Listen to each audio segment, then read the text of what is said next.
지난 시간에 표에 대해서 저희가 잠깐 살펴봤죠.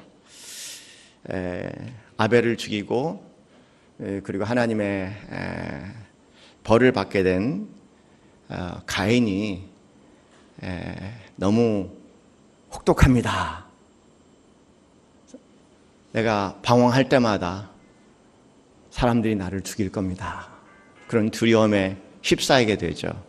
그때 하나님께서 그 죄인에게 은혜를 베푸셔서 창세기 4장 15절 말씀에 가인에게 표를 주사 그를 만나는 모든 사람에게서 죽임을 면케 하시느니라 말씀하십니다. 매우 역설이죠. 사랑하는 성도님들, 죄가 없는 곳에는 은혜가 없습니다. 죄가 있는 곳에는 은혜가 있습니다. 우리 늘 기억해야 할 것 같아요. 하나님께서 주신 이 표는 죄인에게 주신 구원의 징표, 참 놀라운 사건이에요. Amazing Grace라고 얘기하는 이유, 그 은혜를 바로 이 사건이 아닌가 생각합니다. 하나님의 특별한 은혜, 부족하고 연약해도 그 부족함과 연약함을 깨닫는 자에게 하나님께 다가가시는 은혜, 그 은혜를 벌써 창세기 4장에 기록을 하고 있습니다. 이 말씀이 저는 개인적으로 매우 신기하다고 생각이 들어요. 왜냐하면 이스라엘의 역사를 보면은요, 근 2000년 이상 방황하는, 유랑하는 민족으로 온 세계 나라 없이 살았던 민족인데 웬만한 민족 같았으면 아마 없어져 버리고 말았을 겁니다. 뭐 몇백만도 아니고 작은 숫자인데, 그런데 그들이 다시 예루살렘으로 돌아온 사건을 바라보면은 참 하나님께서 그들을 소멸시키고자 하는 수많은 종족들을 만났지만 그런 하나님께서 그들을 구원하셔서 다시 이스라엘로 모이게 하셨구나라는 기적을 저는 이 사건에서 보고 있습니다. 사랑하는 성도님들, 표 할 때 뭐가 생각이 나세요? 표 그러면은 이 표는 기억 못 하셔. 대부분 보면 이 창세기 4장에 나오는 표들은 잘 기억 못 하는데, 표 그러면은 기독교인들은 되게 그 이상한 표를 많이 생각을 하세요. 흔히 요한계시록 13장 16절부터 18절 말씀에 등장하는 표 있잖아요. 그 표, 무슨 표죠? 아이고, 설명 안 해도 벌써 알아. 666이라는 표. 그 표 우리 잘 알고 있습니다. 요한계시록 13장 16절부터 18절 말씀에 그 표에 대해서 이렇게 기록합니다. 그가 모든 자, 곧 작은 자나 큰 자나 부자나 가난한 자나 자연인이나 종들에게 그 오른손에나 이마에 표를 받게 하고, 누구든지 이 표를 가진 자 외에는 매매를 못하게 하니, 이 표는 곧 짐승의 이름이나 그 이름의 수라. 지혜가 여기 있으니 총명한 자는 그 짐승의 수를 세어보라. 그것은 사람의 수니 그의 수는 666이니라. 이렇게 기록하고 있죠. 이 말씀 그냥 거의 3단 논법으로 나오는 것 같아요. 첫 번째, 표. 이 표가 뭐냐? 성경은 짐승의 이름이다. 그 얘기합니다. 이 짐승의 이름이 뭡니까? 그 짐승의 이름은 숫자다. 그 숫자가 뭡니까? 666입니다. 이렇게 얘기하죠. 그러면 이 666을 표, 짐승의 이름, 그 다음에 그 표의 속성, 짐승의 속성을 알려면 660을 풀어야 되는 겁니다. 도대체 660이 들어오면 뭐를 의미하는 것일까? 그 666은 뭐를 상징을 하는 것일까? 여러분, 요한계시록이 쓰여질 당시 보면은 그 유대인들은 두 용어를 썼습니다. 하나는 헬라어를 썼고, 헬라어는 당시에 모든 사람들이, 지중해 근처에 살고 있는 모든 사람들의 공용어였죠. 그 또 하나의 언어는 히브리어입니다. 히브리어는 그 민족의 유대인의 고유 언어입니다. 이중 언어를 썼습니다. 근데 이 헬라어와 히브리어는 우리 한국말하고 성격이 아주 달라요. 헬라어도 그렇고 히브리어도 그렇고 그 언어 자체는 숫자로 계산되는 숫자입니다. 우리는 A, B, C, D 그럴 때 그 A, B, C, D라는 숫자가 다 그 단어들이 이 숫자하고 일렬로 돼 있어요. 예를 들어서 말한다면은 가를 1이라고 얘기합시다. 나라고 2라고 얘기한다면 가는 10이고 나는 20이고 이렇게 계산되는 독특한 숫자예요. 그래서 사람의 이름이 있으면은요, 그 사람의 이름을 다 숫자로 바꿔서 그 숫자로 그 사람의 이름을 부를 수가 있는 거죠. 거꾸로 숫자 이름은 거꾸로 환원해서 히브리 말로 또는 헬라 말로 서로 이야기를 할 수 있습니다. 이런 문화를 뭐라고 하냐면 게마트리아라고 얘기합니다. 독특한 문화예요. 헬라 문화가 그랬고 히브리 문화가 있고 게마트리아 문화라고 얘기를 하죠. 그래서 언어를 숫자로 환산시킬 수 있는 그런 문화입니다. 그럼 도대체 이 666이라는 숫자, 이 666이라는 숫자는 뭘까? 666을 역으로 666을 가진 누군가의 이름으로 찾아보면은 짐승이 뭐를 상징하고 무엇을 의미하는지 알 수 있지 않습니까? 그래서 계산을 해봤어요. 666. 참고적으로 여러분, 우리 한 가지 기억할 것은 지금 우리에게 요한계시록은 매우 이해하기 어려운 말씀이지만 당시 요한계시록을 받은 사람들은 매우 자명한 글이었습니다.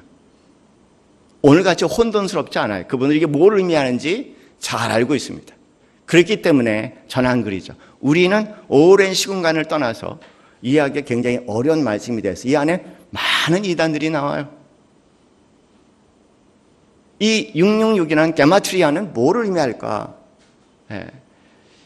학자들이 환산을 해봤습니다. 히브리어, 그리고 다시 거꾸로 헬라어, 그리고 라틴어, 그 당시에 또 하나 그 사회를 지배했던 용어 라틴어로 해석을 해보니까 그 이름이 정확하게 네로라는 말로 해석이 됩니다.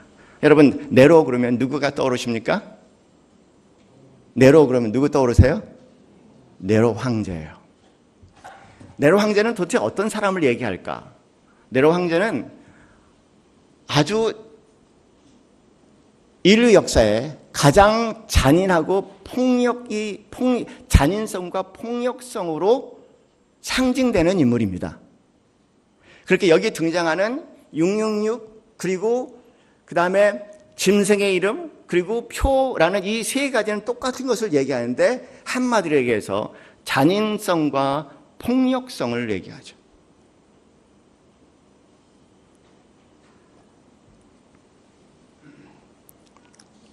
더군다나 그리스도인들에게 네로라는 존재는 특별한 의미를 가지고 있지 않습니까? 왜냐하면 그리스도인들을 아주 조직적으로 전 국가적으로 가장 잔인하게 폭력을 가했던 왕이 바로 이 왕이에요. 네로 황제. 그러니까는 요한계시록을 기록하고 있는 요한에게 그 폭력의 상징은 당연히 네로 황제일 수밖에 없다는 겁니다. 사랑하는 성도님, 저희가 한 가지 꼭 기억할 것은요, 하나님은 어떤 형태든 간에 폭력을 인정하지 않으십니다. 아멘 합시다. 그 마음에 꼭 확신합시다. 네. 하나님은 폭력을 인정하지 않습니다. 하나님은, 성경은 폭력성과 잔인성을 악으로 규정하고 있죠.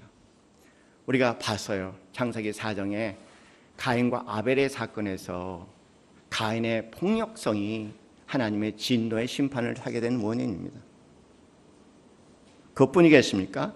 하나님께서 노아의 홍수로 인류를 징벌을 내릴 때도 역시 인류의 잔인성과 폭력성이 그 원인이었습니다.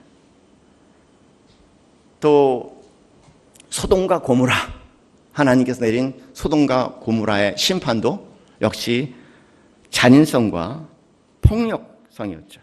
어떤 형태든 간에 성경은 폭력을 부인합니다. 그것이 신체적인 폭력이든 언어적인 폭력이든 정서나 또는 정신적인 폭력이든 어떤 형태의 거친 마음, 그 안에서 쏟아져 나오는 언행을 성경은 인정하지 않는다는 겁니다. 때로는 개인적인 차원을 떠나서 체계적이고 조직적인 차원에서 가행되는 사회 구조의 악도 어떤 형태도 성경은 인정하지 않는다는 겁니다.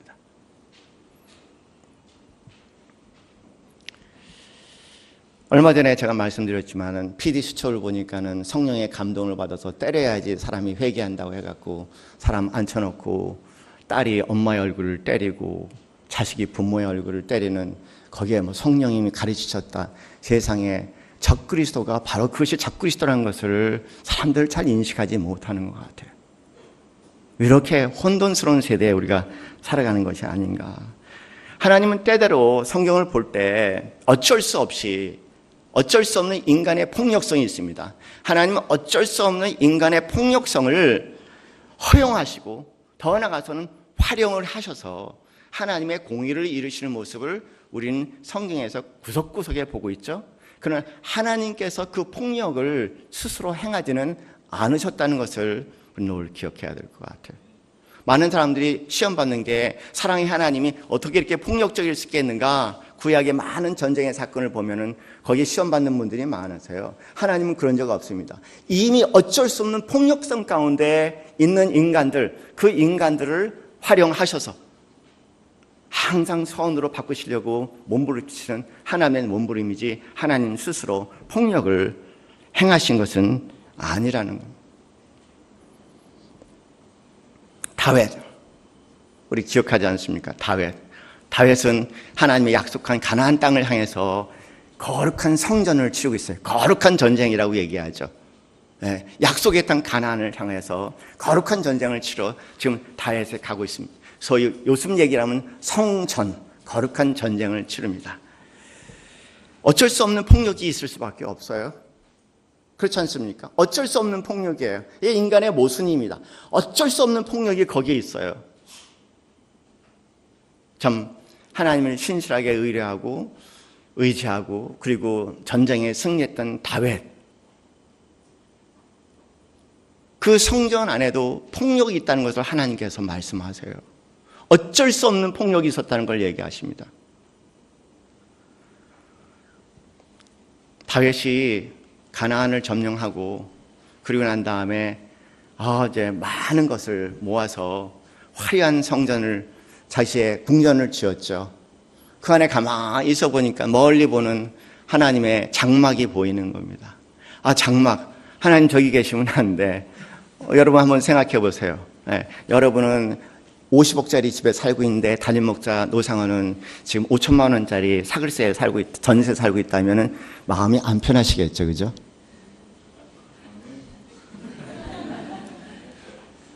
잘 모르겠어. 아마 다의 말씀 그보다 더 심했던 것 같아요. 더 심했던 것 같습니다. 그래서 내가 하나님의 성막을 지어드리라 그렇게 성전을 지어드리라 생각했습니다. 근데 하나님께서 노하셨어요. 근데 노한 이유에 대해서 역대상 22장 6절부터 12절까지 이렇게 기록이 되어 있습니다. 다윗이요 그 아들 솔로몬을 불렀습니다. 그러면서 뭐냐면 내가 성전을 짓고 싶었어. 다 긁어 모았어. 그런데 하나님께서 허락하지 않으시더라. 왜 허락하지 않은 줄 아냐? 그리고 다윗에게 성전 성축을 부탁하면서 이렇게 얘기합니다. 내 아들아, 나는 내 하나님 여호와의 이름을 위하여 성전을 건축할 마음이 있었으나 여호와의 말씀이 내게 임하여 이르시되 너는 피를 심히 많이 흘렸고 크게 전쟁하였느니라. 내가 내 앞에서 땅에 피를 많이 흘렸은즉 내 이름을 위하여 성전을 건축하지 못하리라고 얘기하세요. 참 이게 이래요.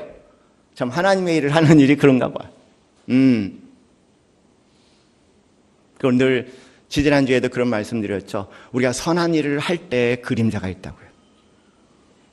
건강한 사람은 선한 일을 할 때마다 선한 일을 생각하는 것이 아니라 이 선한 일에 어떤 그림자가 있는지를 늘 생각한다면 그나마 최소한의 그림자를 만들어낼 수 있지 않겠습니까? 좋은 일이 아니에요.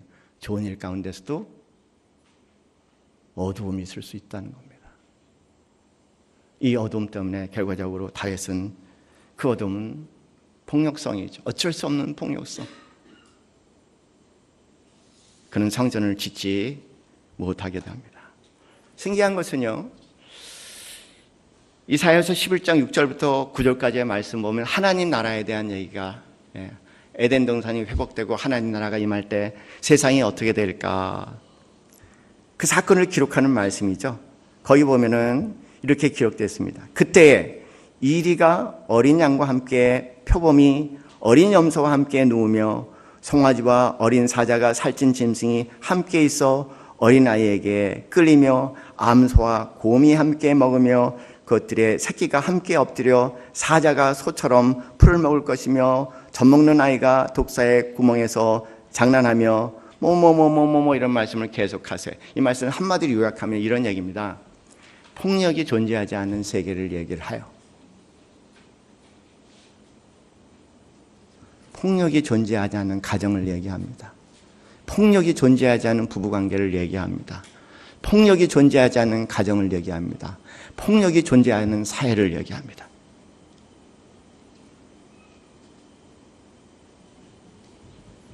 흥미로운 것은 여기에 등장하는 세 마리의 동물이 있어요. 표범, 곰, 사자. 이 표범, 곰, 사자 이 세 마리는요, 역시 요한계시록에도 똑같이 등장해요. 요한계시록에 등장하는 동물들, 표범, 곰, 사자. 그런데 그 요한계시록을 말씀하시는 다니엘서를 보면은요, 그 다니엘서도 세 마리의 동물이 등장해요. 표범, 곰, 사자.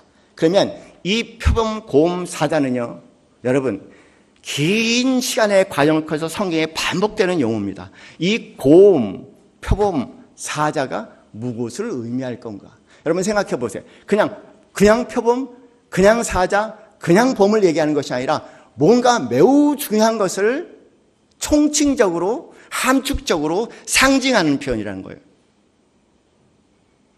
그것은 똑같이 폭력성을 얘기합니다. 잔인한 동물 대라. 폭력적인 동물 대라. 그러면은 유대인의 문화에서는 세 동물이 항상 등장합니다. 표범, 곰, 사자.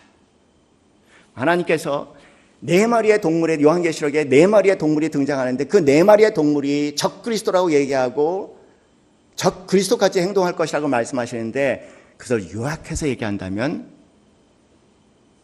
폭력을 얘기하는 거죠. 폭력적인 존재들을 이야기합니다. 성경을 보면요, 상징으로 가득 차 있어요. 그런데 말 그대로 표범, 곰, 사자가 잔인성과 폭력성을 사회 구조 안에 이야기하는 것인데 그걸 그냥 표범, 곰, 사자가 나타나서 이렇게 생각하는 사람은 설마 없겠죠. 그렇게 문자적으로 이걸 보는 사람은 설마 남서울 예수교회는 없겠죠.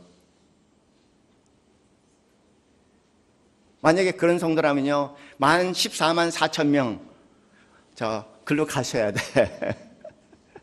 여러분, 14만 4천 명, 구원받은 사람의 숫자가 14만 4천 명이래요.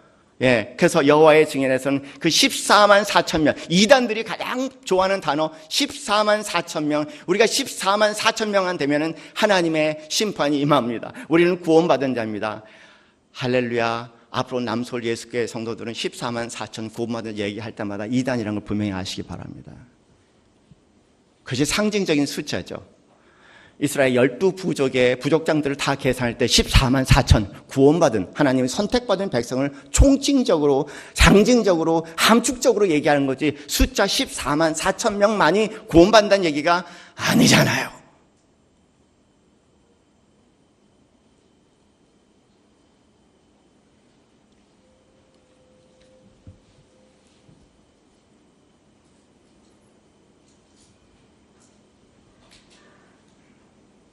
왜 목사님 누가복음 말씀을 하시면서 갑자기 요한계시록에 가서 숫자가 나오고 이게 나오고 이 난립니까? 네. 우리 꼭 기억하셔야 할 것은 이겁니다. 제가 여러분의 오늘 이 시간 말씀드리는 것은 상징이라는 거예요. 상징이라는 단어예요. 매우 중요한 단어입니다. 상징이라는 단어를 이해 못하면 성경은 오해투성이 되겠고요. 상징이라는 단어를 이해 못하면요, 그러면은 그리스도의 삶을 마음껏 누릴 수가 없어요. 하다못해 저는 봉 감독의 영화를 매우 좋아합니다. 혹시 아세요? 봉준호 감독의 어떤 영화들이 있는지? 네, 영화는 봤는데 감독 이름은 모르겠습니다. 봉준호 감독, 네, 그분 영화. 여러분, 그 설국열차 보셨죠, 그죠? 설국열차. 최근에 나온 영화는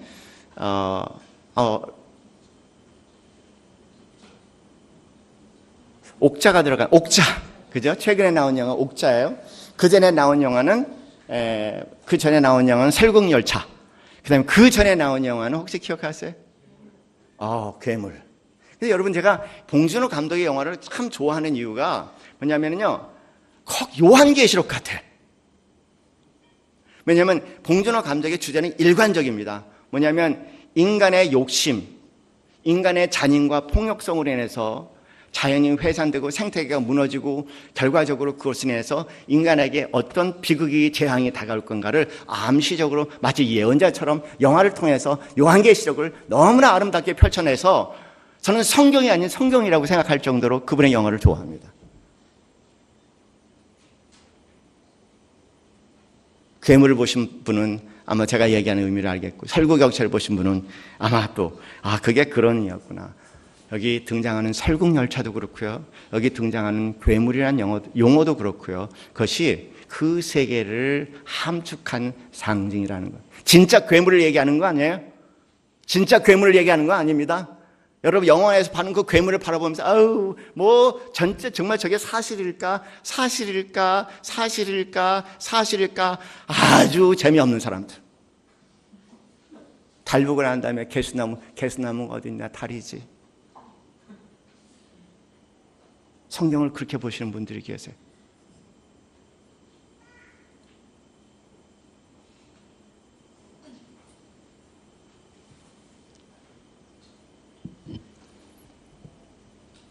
사랑하는 성도님들, 그 세계가 와도요, 그 세계에 와도 걱정하지 마세요. 우리는 또 다른 표를 갖고 있잖아요. 그렇죠? 예수 그리스도의 십자가, 예수 그리스도의 보혈, 가인에게 허락하신 표, 우리 갖고 있죠. 그죠? 예수 믿는 사람들, 우리 예수 믿는 사람들에게 우리 안에 성령의 인치심, 그다음에 십자가의 보혈, 우리 안에 표가 있지 않습니까? 그래서 세상이 아무리 무너진다고 위협해도 여러분, 제자리를 지키셔야 돼요. 어느 사람이 와서 14만 4천이 갔는데 갑시다라고 얘기하면 이거 이단이구나, 빨리 판단하셔야 돼요. 14만 4천 피지로 갑시다. 피지에 가서 거기 텐트 쳐놓고 열심히 있으면 하나님의 심판이 임할 때 우리는 피할 수 있습니다. 신앙촌으로 갑시다. 신앙촌의 모습 공동체 생활을 하면은, 그러면은 공동체 이단들이 제일 좋아하는 단어 중에 하나. 제가 말씀드릴게요. 집 지키세요. 일터 지키세요. 가족 지키세요. 다 떠나도 여러분은 그 자리에 머물러 계세요. 하나님은 여러분을 지키시고 보호하실 것입니다. 그것이 약속하신 거예요. 어제보다는 오늘보다는 내일 더욱더 내 삶의 좋은 곳에 성실하게 사십시오. 거기에 하나님 뜻이 있어요. 그냥 우리는 할 건 하나예요. 표 받은 것을 누리고 감사합니다. 그렇게 그 터널 안에 내가 앉아서 감사의 기도를 드릴 때, 오늘 우리가 암송한 말씀처럼 아무것도 염려하지 말고 모든 일에 다만 기도와 간구로, 다만 모든 기도와 간구로 너희 구할 것을 감사함께 하라. 그러면 모든 지역에 뛰어난 하나님 평강이 그리스도 예수 안에서 너희 마음을 지키실 것이라. 아멘, 아멘, 아멘 하고 내게 주어진 자리를 더욱더 성실하게 지키시는 분 되시기 바랍니다. 다 떠나라고 해, 나한테 다 팔라고 해, 내가 다 가지면 돼, 내 거 팔아서 가지 마세요. 절대. 하나님은 그렇게 어느 지역에 거하시는 하나님이 아니라 어느 곳에 함께 하시는 하나님이십니다.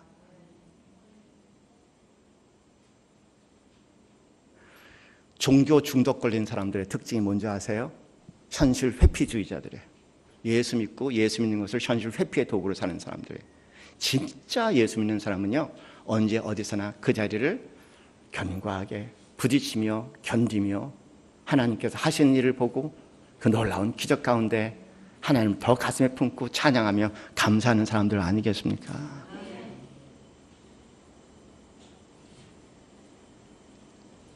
오늘 우리가 성찬식 합니다.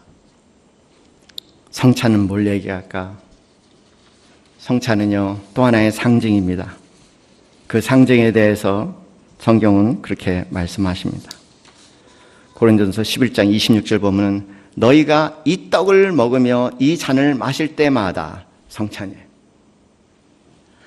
주의 죽으심을 오실 때까지 전하는 것이니라. 그렇게 우리가 성찬을 마실 때마다 여기 상징이 있어요.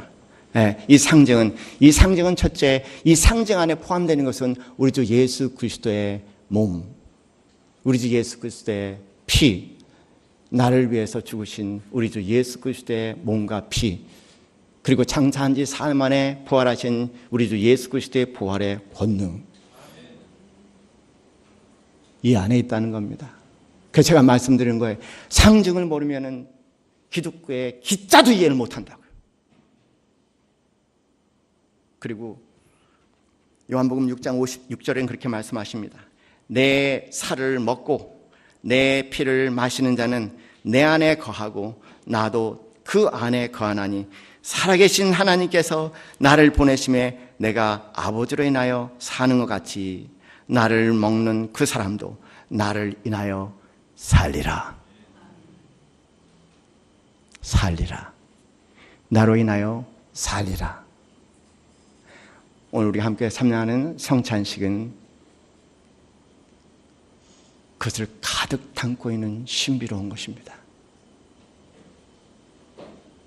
사랑하는 성도님들, 우리가 지금 어느 상황과 어느 처지에 있다고 할지라도 성찬식을 들으시면서 이 징표를 받으시기 바랍니다. 나로 인하여 살리라. 나로 인하여 살리라. 나로 인하여 살리라.